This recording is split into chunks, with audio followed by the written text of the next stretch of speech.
Algebraic reasoning, we're going to have a quiz on Friday, so we're going to do this review.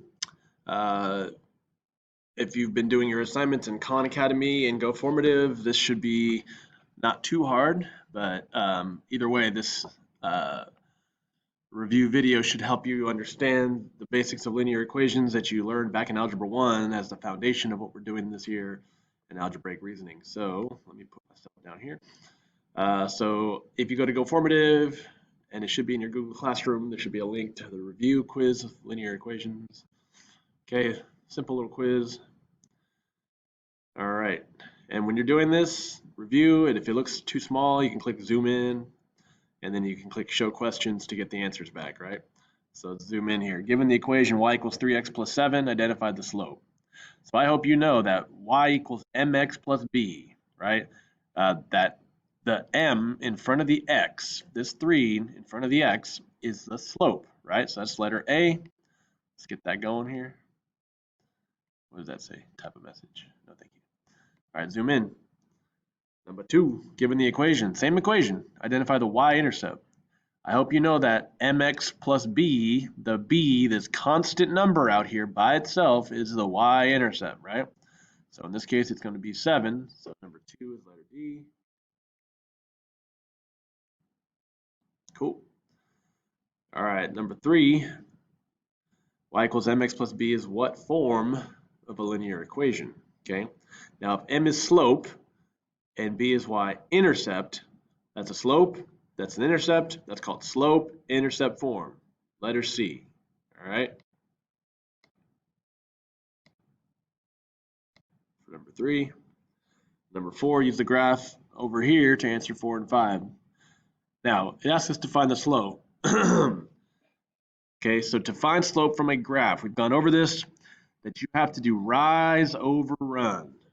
Rise over run. So you're going to vertically count before you horizontally count. Y up and down over X. It's kind of like if you're taking a nap and you get up, you gotta rise and shine before you run out of the room. Okay, so that's what you got to remember. So remember, rise is up and down, meaning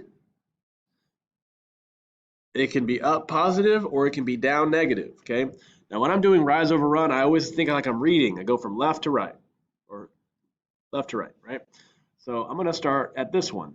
I'm not going to start at this one because then my rise over run is going to be going the wrong way. I want to think I read from left to right. So I'm going to rise over run from left to right. So starting at the left, this one rises up 1, 2, 3. That's a positive 3. And then it goes to the right 1, 2, 3, 4. That's positive 3 over 4. Do you see how letter B is a distractor? And you might think it's negative 3 over 4 if you started from right to left, right?